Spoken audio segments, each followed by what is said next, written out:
Hello, everyone, and welcome to today's Emergency Housing Vouchers office hours. I'm Liz Stewart with the Technical Assistance Collaborative, and I'll just be going through some logistics before we get started today. This session is being recorded, and the recording is going to be shared at the hud.gov/EHV webpage. All participants are muted, and if you are having trouble connecting your computer audio, you can always dial in using the following information that's on the screen here. We've also put that in the chat. As you are listening to the presentations, any questions that you have for the panelists that are presenting today, or if you have specific questions for HUD, you can enter those into the Q&A box.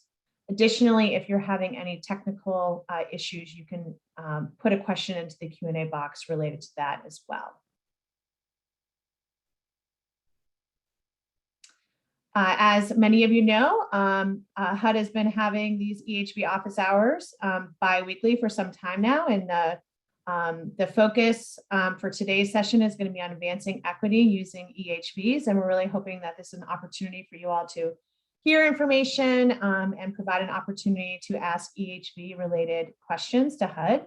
If you are someone that is experiencing homelessness and you need assistance, there is a link that we're putting in the chat to help you find assistance there.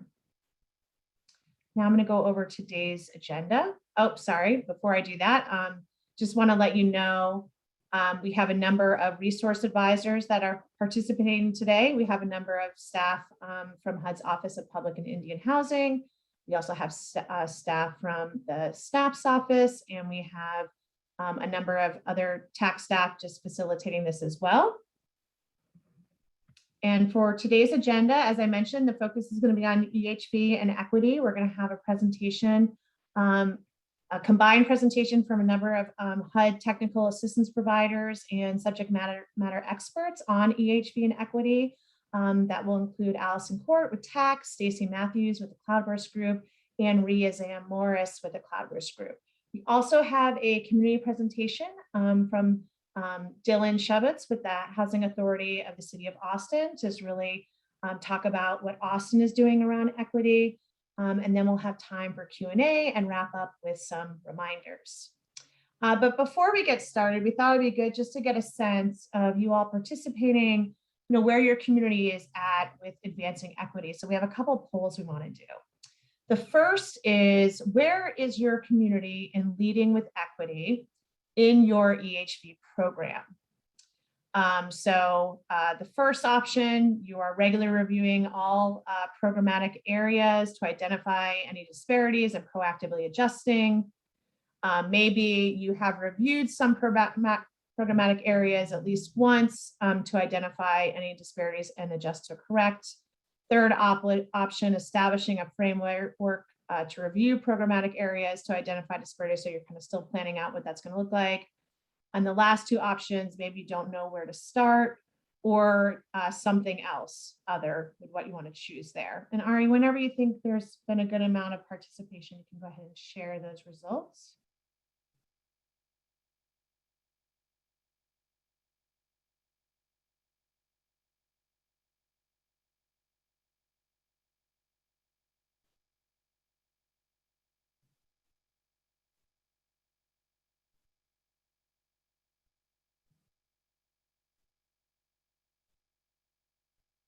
Okay, so majority on the call, 39%, still really aren't sure where to begin.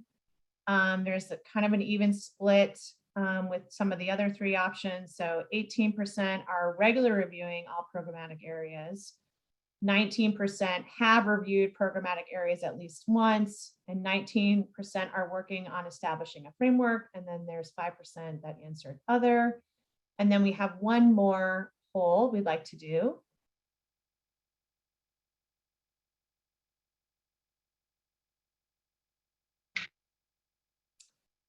How has your community incorporated persons with lived experience into the EHV program? So similar options as far as like where you're at in that process.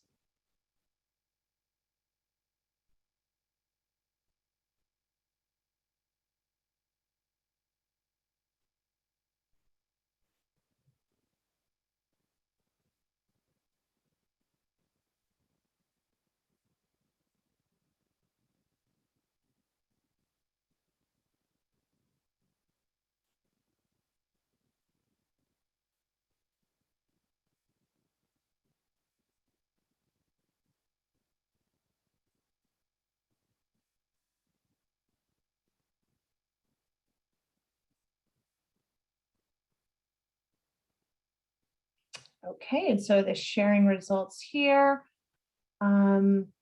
So similar to last time, majority, 42%, aren't really sure where to begin with that. 22%, are reaching out to community members with lived expertise to build relationships. 21% have included some experts with lived experience at various moments, but nothing ongoing.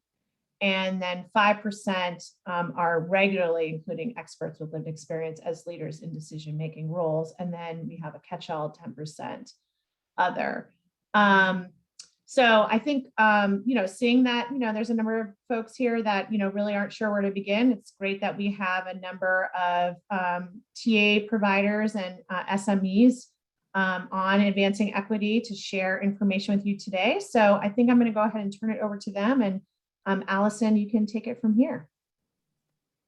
Thanks so much, Liz. And thanks everyone for responding to the polls, to the poll question. Really excited to be one of the panelists today. Apologize, I'm getting over a little bit of illness, so appreciate everyone stepping in to support with the office hours. We can go ahead and move to the next slide. Okay, so I'd like to begin just by acknowledging the moment in time that we're in and share a quote from Leela Watson, just to highlight that we're true partners in the work. So just welcome to everyone who's joining us, so whether you're from a COC or a PHA or a victim service provider, whatever type of organization you come from, we're really glad to have you today. So, so I love this quote: if you've come here to help me, you're wasting your time. But if you've come here because your liberation is bound up with mine, then let us work together. So again, really excited to be able to just lift up this moment in time where the opportunity to address systemic inequities has never been more available to us. So the goal for this webinar is to provide the stakeholders providing emergency housing vouchers who are just beginning to explore opportunities to advance equity with some foundational approaches on how to better build trust within communities. So I also just want to acknowledge this webinar is really only going to scratch the surface. So if your community has not yet considered how to center equity within the EHV program, we really hope this will serve as the starting point for many more conversations. And if your community is already leaning into this work, we hope this will be an opportunity just to recognize your efforts and cheer you on as you continue. So hoping today we can really listen, learn, implement, and begin to trust folks with lived expertise, seek out additional data, to increase our access to information and provide resources for those who need them the most, as well as just reduce some unnecessary burdens and administrative processes, all with the goal of building trust with the community. So we can go ahead and move to the next slide. Okay. So to continue with our grounding and building of our framework, I want to provide two definitions that'll help with the development of our collective understanding for the remainder of the office hours webinar. The first is a definition of race provided by the People's Institute for Survival and Beyond. Race being a false classification of humans created by Europeans using white as the model of humanity and the height of human achievement, all for the purpose of establishing and maintaining power and privilege. So hoping that gives one key concept and definition for us. And the other I'd like to lift up, because we know race is not the only opportunity we have to center equity. So we also want to make space to address intersectionality. Intersectionality comes to us from Kimberly Crenshaw and allows us to examine multiple identities and the interconnectedness of those identities. So we can best understand intersectionality as a metaphor for understanding the ways that multiple forms of inequality or disadvantage sometimes compound themselves. So they create obstacles that are often not understood within conventional ways of thinking about anti-racism or feminism or whatever social justice advocacy structures we have. So wanted to just frame that, those two key definitions, and provide a few others that will continue to help in our collective understanding today. So we can move to the next slide. Thank you. And so I also want to acknowledge conversations about race and inequities can be uncomfortable. We're socialized to shy away from these topics, but by being intentional about our language, we can aim to reduce miscommunication. I'd like to quickly define some key terms that'll help with the rest of the presentation today. We have some definitions up here, but I'll briefly summarize as you're reading through those. So Disproportionality really speaks to the overrepresentation of a particular racial or ethnic group relative to the overall population. Equality simply really focuses on sameness and giving everyone what is fair, because it really assumes that everyone needs the same things to be successful. Whereas with equity, we're focused rather on giving everyone what they need to be successful, which may require an unequal distribution of resources. So just want to highlight the difference between equality, taking that sameness approach, and equity, which focuses rather again on giving folks what they need to be successful. We have also just a definition of racism, which is simply a system in which racial hierarchies and inequities become self-sustaining at the conscious and unconscious level. So not so simply put, but when we think of all the complexities within our institutions and our structures, racism kind of is the water that we're swimming in when it comes to understanding the disproportionalities that we see represented in a lot of our systems of care. And finally, white dominant culture. I offer this because of the racism, right, that's ever present in our institutions and again in our systems of care.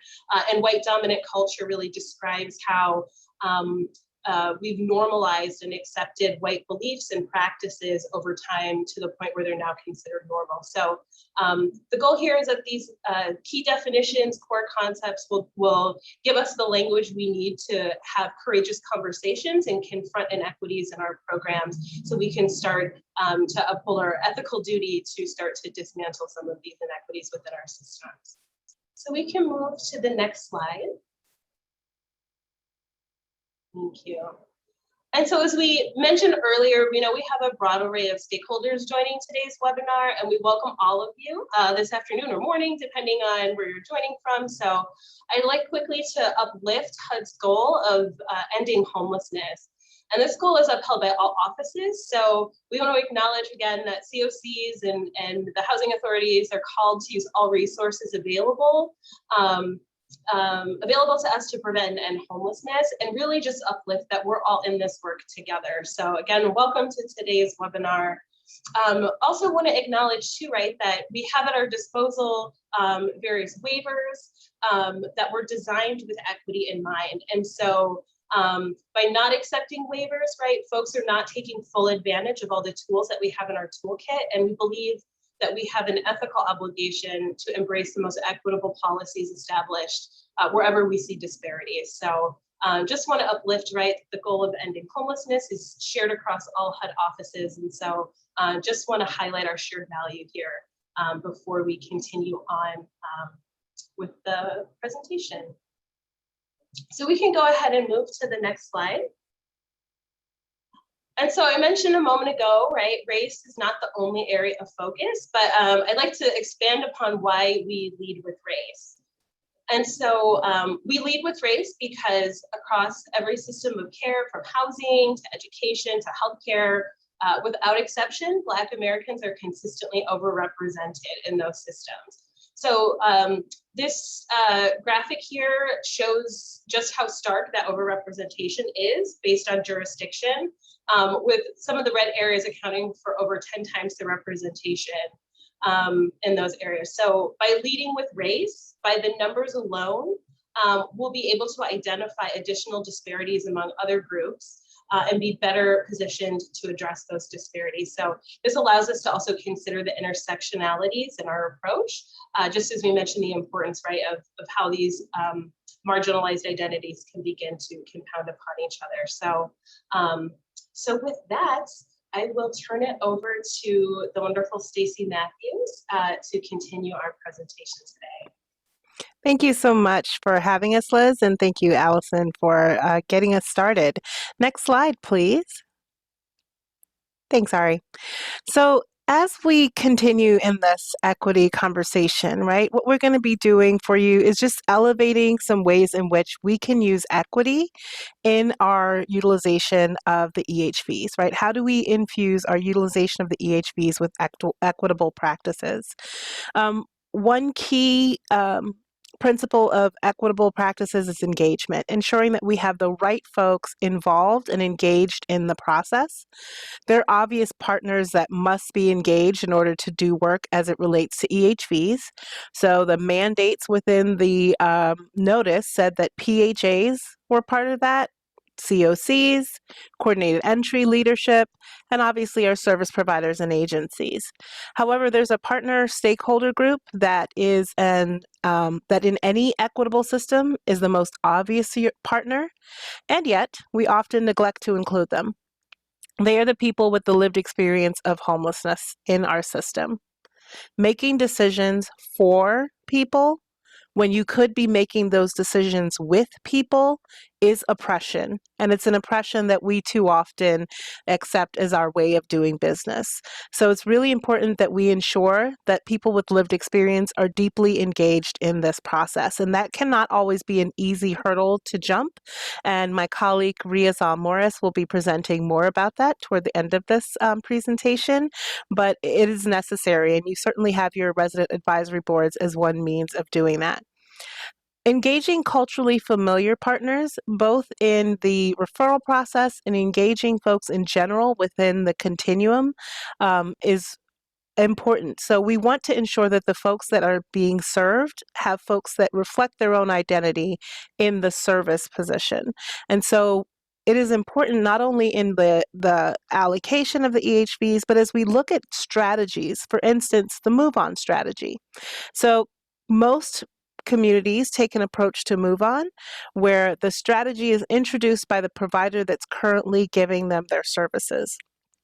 This can often be perceived as manipulative, and it's often sold in a way that makes the person who is currently receiving services feel like this is an attempt to disengage from supporting them, and which is why a lot of communities experience folks not interested in move on. But if you can engage your cultural partners in the actual explanation of the move on strategy and insisting folks in ways that they can get connected in the community so that they can establish healthy interdependence that doesn't involve that provider, you actually will have more success with move on. That's just one example of ways in which engaging cultural and diverse partners can really help you to further your own strategy, your own goals.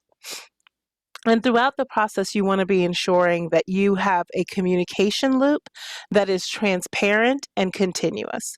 So whatever is happening in the administration of the EHVs, whatever is happening with decision making, when you set up your MOUs, you want to ensure that you are sharing back information to the people that you are serving, to the server community, and to all of leadership about what decisions have been made, and have a means by which to receive information from those groups to make future decisions. Next slide, please.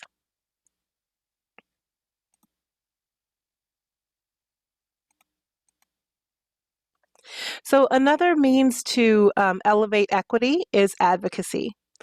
Educating and advocating with the Public Housing Authority. So from the COC side, you want to ensure that you're educating your Public Housing Authority on what has been happening within the COC.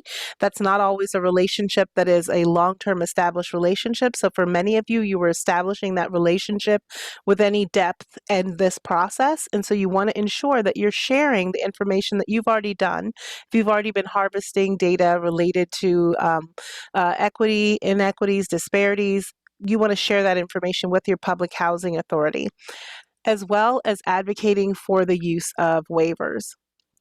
And ensuring that the principles that are built into the notice, such as the 12-month look back, are being observed.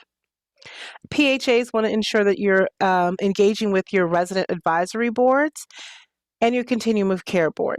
So all of those folks you want to ensure on all fronts that you are advocating for equity.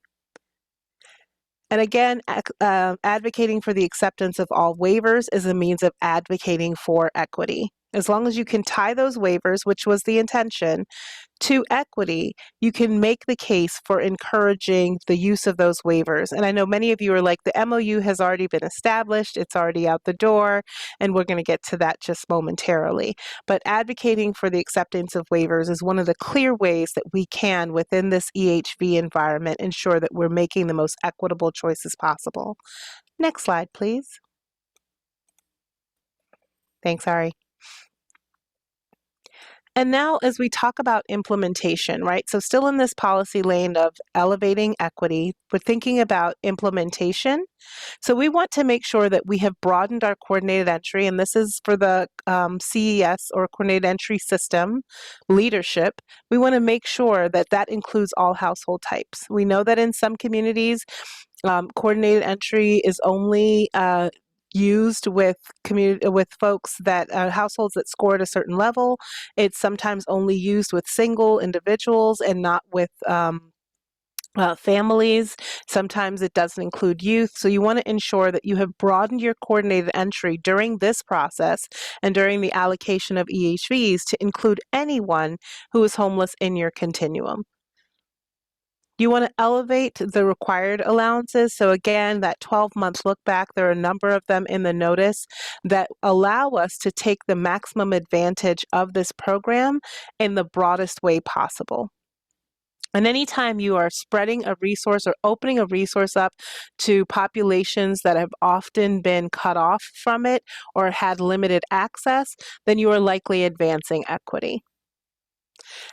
Considering equity in your housing search process. Again, this goes back to those partners, right? But it's also, what types of landlords are you engaging with? If you are only looking at the landlords that your PHA has traditionally worked with, or that your continuum's PH programs have traditionally worked with, you are likely leaving out some landlords that you should be engaging in this process, and landlords who are maybe more likely to engage in the EHV program, because smaller landlords are more likely to engage, is something that we've learned over time. So making sure that you're not only looking at corporate landlords, but you're looking beyond that. And then allocate EHV resources to address known disparities and compensate for overrepresentation and the impact of historic and current biases, including those vacancies created through move-on openings. So not only, if you're using it as a move-on strategy, don't just allocate resources in terms of the EHVs that you're going to use, but also what are the vacancies that come up and how are you going to use those resources? Next slide, please. So we always want to be engaging in this data analysis cycle, right? So continuously evaluating, and assessing for improvement is something that we always want to be doing. So you're going to allocate your resources to address known disparities, right? But then you're going to want to ensure that that actually was effective. So you're going to be collecting data, and we're going to get into data momentarily, but you want to be looking at whether or not whatever improvement plan you made and implemented was actually effective, and if it's having the impact that you intended. And if it's not, do you need to course correct, or do you need to investigate if there's something else at play? Next slide, please.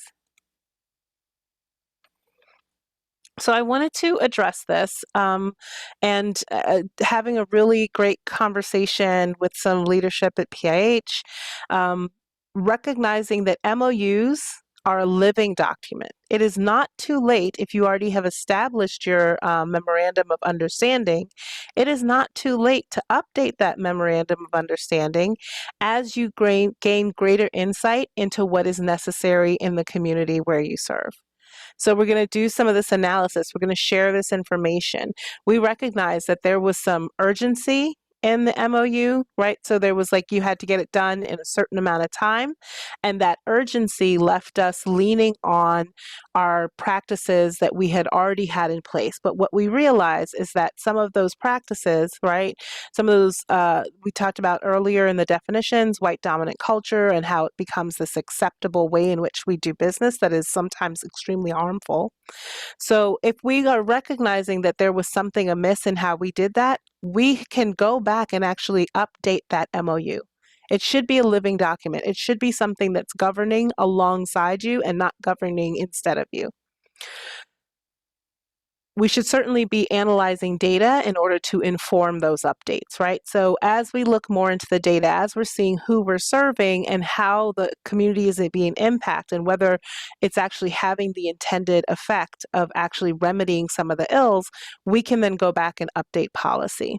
And I really want to touch on this last one because I thought that this was a meaning part of the conversation that we had recently, which is that you can crack the door open before you swing it wide open. And what does that mean? If you're hesitant, if your PHA is hesitant to use some of the waivers, they don't have to say universally every single waiver applied across the board, but they can say for a certain percentage of the waivers, right? We're willing to test and pilot using the for a certain percent of the vouchers, that is. We're willing to test and pilot using the waivers or using all of the waivers, using a particular waiver, and really targeting that resource to ensure that populations who fall into the categories for which that waiver is actually significant in terms of improving their likelihood to be housed are included in the process. Next slide, please. So when we think about data equity, first I want to just start with sort of defining what we mean when we say data equity. So it refers to the consideration through an equity lens of the ways in which data is collected, analyzed, interpreted, and distributed.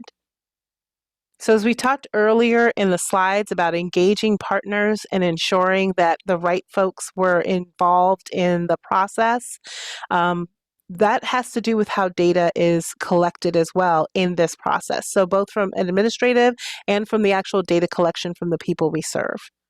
Who is collecting that data? How is the data being collected? How are the questions being asked? All of that impacts the data itself. And then who's present for the analysis of the data? Are we bringing that data in front of the people that we serve, in front of the provider network, and getting confirmation with them that the data is actually reflective of their experience and their known and what they know about the system? And who's interpreting what that data says?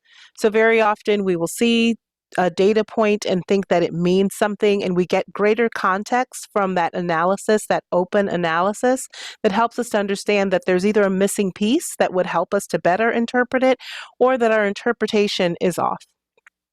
And then finally, how is that information being shared? Who's getting to see that data? How is it being distributed? How are we distributing the policies that are driven by that data? Overwhelmingly, data equity underscores marginalized communities' unequal opportunities to access data and at times the harm from data misuse. And there's a lot of really good cases for data misuse that we can actually probably link to when we post this, that we identified in other office hours for just HUD. And I think we can bring that resource across. Next slide, please.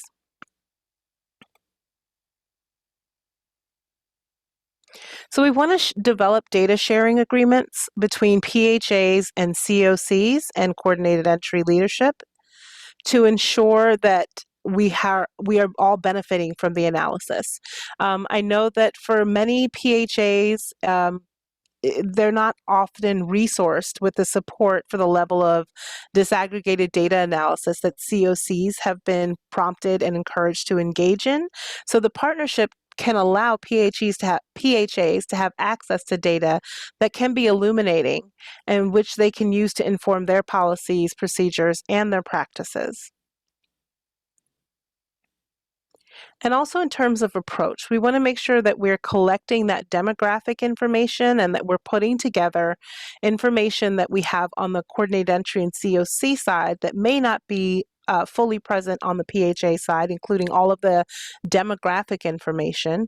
And then we want to make sure that the PHA data that has to do with when a EHV is issued, when the application is received, when it's issued, if there are challenges to the application, what those challenges were, and from the point of issuance, how long it takes to get a lease, and from the point of signing a lease, how long it takes for the person to actually move in.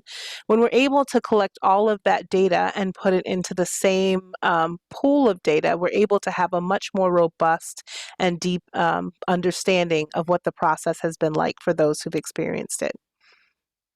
Also, if we can collect non-traditional data points such as sexual orientation and history of carceral involvement, this will really help us to look at populations that are very often discriminated against, but it's hard to really understand that discrimination. But if we can look at data related to the utilization of EHVs, where are they having challenges, then we can actually get a better understanding of how those intersecting populations are experiencing our system, and maybe even come up with some strategies by engaging those folks about how we can better use them.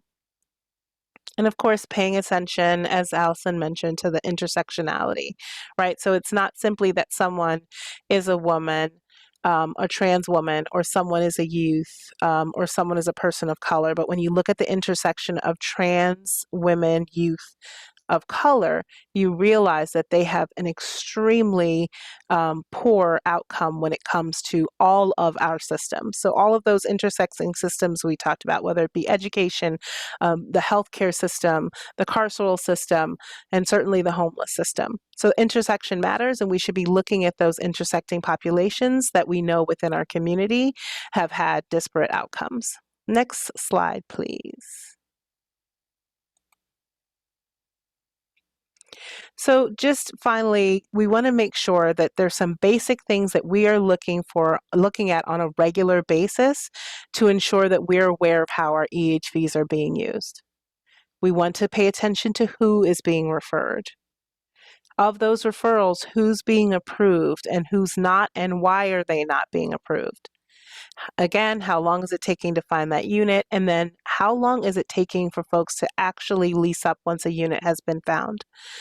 What I learned from my folks at PIH and other PHAs that I've been talking to is that that distance between finding a unit and actually getting a lease signed has had some really disparate outcomes for some populations. And we want to start paying attention to that and advocating with our landlord partners along those lines. And now I'd like to turn it over to my colleague, Riazal Morris, to talk more with partnering with residential advisory boards and other things around engaging our homeless neighbors. Hello, colleagues, friends, people that we're hanging out together. Good morning. Nope, it's the afternoon. Hi. So yeah, I'm Riazal Morris, she, her, hers, white presenting Arab. I'm excited to be here. Thank you for letting me join this space with you. So when we've been talking about all of this, like engaging people with lived experience, and people get really like, oh my gosh, this is not possible, but it is totally possible. And there's a really good quote on the screen: those closest to the problem are closest to the solution, but often furthest from resources, influence, and power, which is totally true. I work on the YHDP project as well, which is the Youth Homelessness Demonstration Project. Oh my gosh, I just said ATM machine. Sorry, YHDP.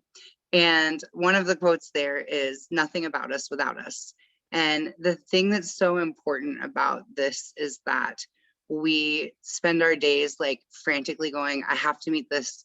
Am I following this policy? Is this right? Is this right? And there's this level of urgency that makes it feel like there's just no time. And if we start talking to people, it's gonna slow everything down. And I'm gonna tell you something, sometimes it will slow things down. You have an awesome resource to engage people already right at your fingertips with your resident advisory boards. And in fact, it looks like I'm from the COC world, just in case anybody didn't pick up on that already. But you know, having a resident advisory board is a requirement with 4 PHAs, which means y'all have them. I know in Austin we have them for like each one of the sites that we do public housing, and I think it's important to realize truly the genius and brilliance of people and their experiences and their ability to speak to you, to like provide you with insight on how we move forward. I've been kind of scanning the questions today, and there's so many questions about operationalizing and programs, and that's really important. But I hope you guys have been able to also really hear what we've been talking about, because this is how we move the work forward. I think asking your community and yourself like these questions of, how can we lean on the brilliance that exists within our resident advisory boards? I know that in Austin, resident advisory boards are specific to our public housing, and they are people who live in the public housing. So we don't have a resident advisory board, for example, for folks who are receiving vouchers. And we know there's a racial disparity in who is in our public housing versus who is receiving vouchers. Like, we know that that exists in our community. So the question then becomes, how do we build a space, create a space for our resident advisory boards to like inform the creation of spaces for people who are on vouchers to be able to really have a feedback loop and tell you like, this is really working, this is not working. It's so important that our people that we walk alongside every day are a part of the ownership of their own process and their own existence. We can go to the next slide. And so that brings me to this awesome quote from Michelle Williams. I'm obsessed with Michelle Williams. She's a TA provider. Y'all should meet her. I bring this quote up in like a million meetings every week. About the false narrative though, right? Urgency does not have to be in conflict with equity. If we incorporate people with lived experience and diverse partners into the planning process, engage them in execution of our vision, and honor new and different approaches, we can save lives and house people at the same time. And all of the things that's listed here, those things like require a mindset shift for us. That is totally possible and happening. I'm seeing it in spaces everywhere. But understanding that like there is this kind of white supremacy culture, dominant culture piece of urgency, sense of urgency, has to be done at all costs. It doesn't matter. We have an added sense of urgency if we don't want people to die outside, right? Like, I mean, I was a street kid. It's not a thing you want to see happen any night, and it should never happen. And so that's this like added layer of urgency. But if we are going to reach solutions that work for our communities, we have to hear from our communities.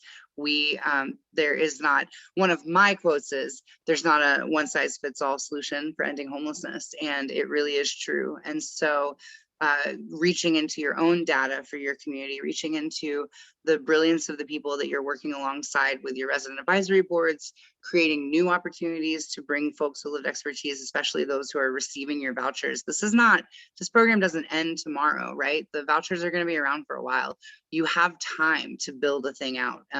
It's just, will you take it, right? And I really urge everyone to, because what we can learn from our people receiving services every day will help those services better serve people in the future, right? And get us to that place of ending homelessness. So with all of that said, we should totally go to the next slide.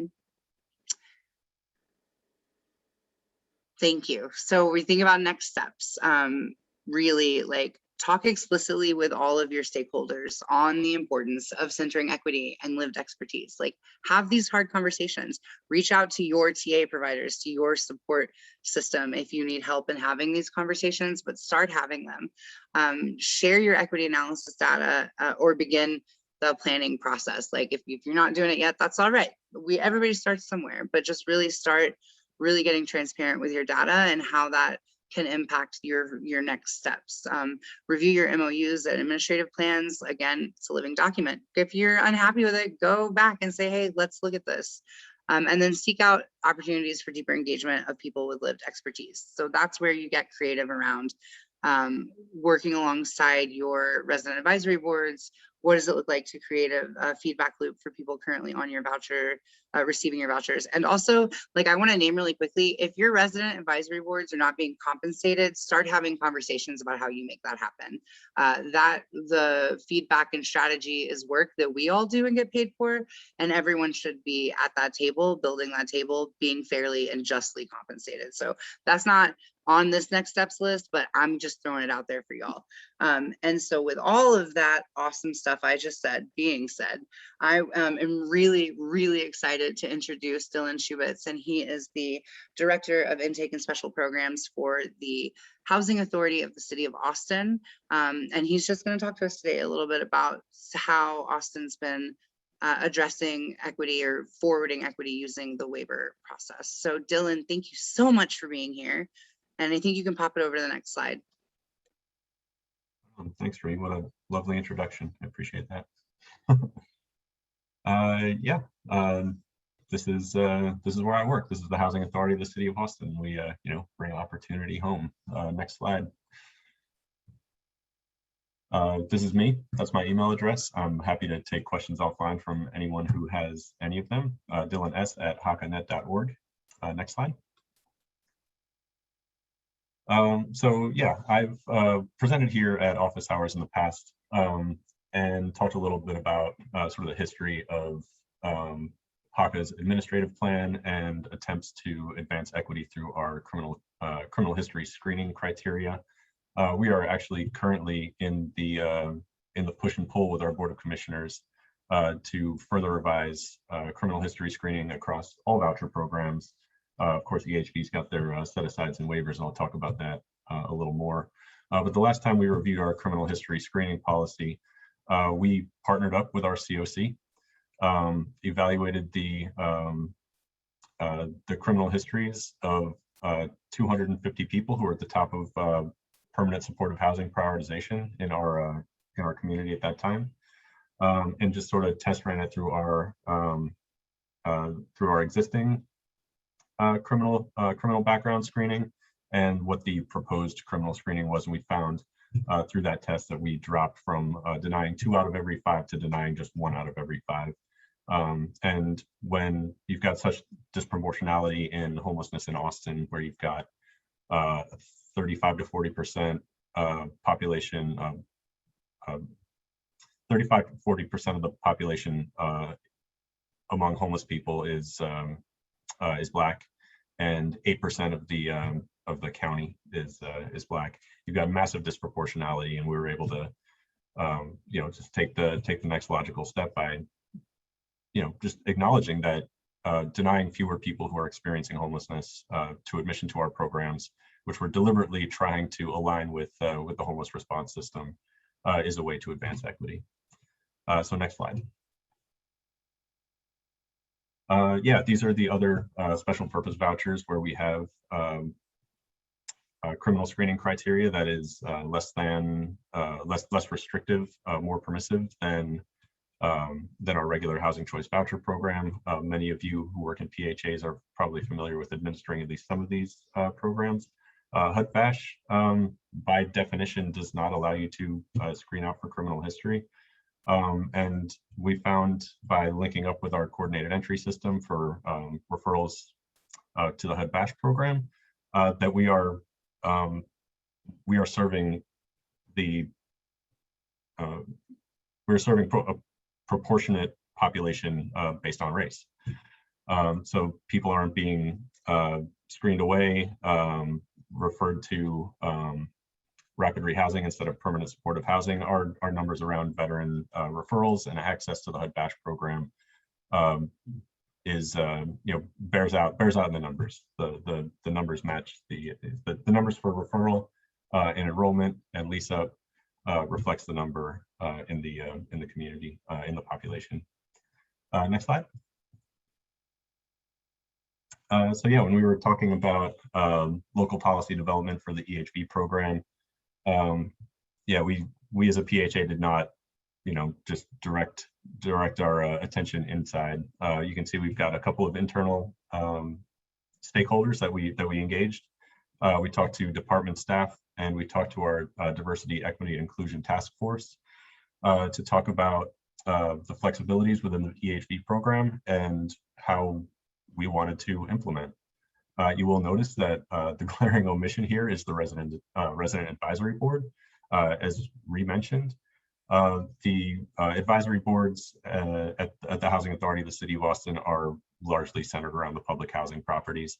And there's not a lot of, engagement. There's not a lot of opportunity for people who participate in our voucher programs to have like a set structure to provide feedback and to provide input on how to implement programs and to improve existing programs. And when our voucher program is comprised of when 57% of our participants in the program are Black and African American, you've got just an enormous an enormous equity issue, and it's important to stand up to acknowledge it, name it, face it, and address it. So I've already identified in this presentation a huge gap in HACA's approach to advancing equity and centering the voices of people with lived expertise and people who are close to those solutions. So I hope you all are taking away something similar like that, same as I have. So in addition to those internal stakeholders and the internal stakeholders we didn't engage, we have our external stakeholders. We jumped right in with the COCD lead agency who runs our coordinated entry system here in Austin. We brought in our equity focused partners, so people who work at the City of Austin's equity office, which is a part of city government. We brought in people with lived expertise, the Austin Youth Collective specifically, and the city's homeless strategy office, and basically just had a series of conversations about which flexibilities, which waivers, which alternate requirements to implement. And if you advance to the next slide, the results were pretty much unanimous. Everybody wanted the same things, all the stakeholders, people with lived expertise, the policy wonks, the people who do the work day to day, and the equity advocates all want the lowest possible barriers. These are things that every partner wanted. So what we did was implemented the lowest barriers to admission possible. No additional, permissive denials. We're only screening out for the HUD mandated reasons. We are being as flexible as the rules and regulations allow. We sort of had some interesting conversations about, comparing our documentation requirements to like voter ID laws, and who does this restrict to access these programs in a timely manner and in a way that makes the most impact for them. So we're taking old third-party income verifications. We are accepting self-certifications of everything at admission, following up on documents later, and yeah, we feel this was the best approach for Austin. And yeah, in addition here, it's not bulleted here, but we engaged the entire COC, like any stakeholder, sort of just a general survey to how do you want to ask how do we want to actually use this resource in Austin, and the overwhelming majority told us that we have a lack of PSH resources. We need to create permanent supportive housing with these vouchers, if at all possible. So we set to work looking for new partners, existing partners, places where we could expand service capacity, and refer everything through the coordinated entry system using the brand new Austin Prioritization Index, which was a brilliant revolution. It's revolutionary, honestly. I really had a lot to do with creating that prioritization index that is equity focused, and will bring in will help eliminate those disparities in the population and access to resources. So yeah, what we're able to do is create with 276 vouchers in the Austin Travis County area. We are we've been able to create 130 to 140 new PSH beds, all being filled through the coordinated entry system. And I thought I saw her on the list of participants. I'll shout out Christina Montez at the Housing Authority of Travis County. and the fantastic partnership they stood up with the county mental health public defender's office. So not only were we not only is the Austin COC addressing equity and doing everything we can with this resource to create new permanent supportive housing, but really diving into people with serving people with criminal justice involvement, which is extraordinarily complicated when you get into housing search, when you're in a restrictive rental market that doesn't have a lot of love for the tenant as opposed to the property owner, and really just jumping into this amazing partnership with a brand new provider who is providing ongoing long-term permanent supportive housing level fidelity services to a population that doesn't get much access to anything. So yeah, next slide. Is that my last one? Oh yeah, why did they make these choices? Yeah, to advance racial equity is why we're talking about that today. But yeah, we really want to align with the community housing strategy, the community strategy to end homelessness. So we don't have any side door referral processes. Everything is 100% coming through the coordinated entry system. That system identifies the support service providers for PSH.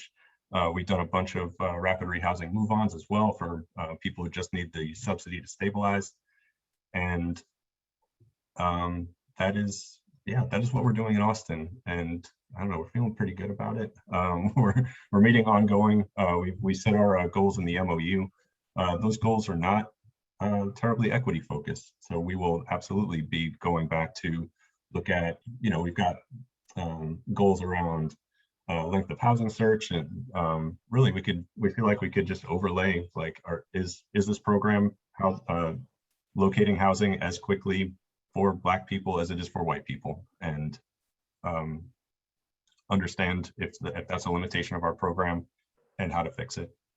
So I'll stop there. We're getting low on time. So thank you for the opportunity to speak with you all today, and I hope it was helpful, and I hope you are as inspired as I am by my fellow presenters. So, take care, Thank you so much, Dylan. I do have a follow-up question for you, because one of the bullets there is a clear pathway for the placement fees. And I'm just wondering if you are willing to share like how you all are doing on, you're setting your meter targets. What about like your leasing targets? And so I think that's one of the hesitancies some PHAs have with reducing some of their criteria is that, they see the impact on the ability to lease up quickly. So can you just kind of give us what your thoughts are on that? Yeah, sure. I'll be very honest. We set some pretty ambitious and maybe even audacious goals, and we are not meeting them. We're trying our best, but yeah, we didn't set goals to, we didn't set low bars so we could feel good about jumping over them. We're trying to work with the hardest to house people with this resource, and yeah, I mean, we're able to quickly receive referrals through coordinated entry and voucher those people up as quickly as possible. Like that's been the biggest that's where we've seen like the biggest improvement as opposed to other programs. We we get a name and usually within a day or two the voucher is in somebody's hands. Yeah, the housing search in Austin, Texas is another can of worms. Absolutely. So we are not netting as much of the placement fees as we were hoping to, but we are putting vouchers in people's hands and giving them the resources that they need to locate housing as quickly as possible. So that's great. The next part we need to improve. Yeah, no, I appreciate that, and I think 1 to 2 days, that's amazing. And I think finding the housing is a challenge that we're hearing everywhere. It's not just specific to EHV vouchers either. We only have about 4 minutes left, and I do have to do some reminder slides, but I want to leave a few minutes if any of the presenters today wanted to, clarify anything or expand on any of the questions they had in the Q&A or leave any other final thoughts. I will give you that opportunity before I close things out.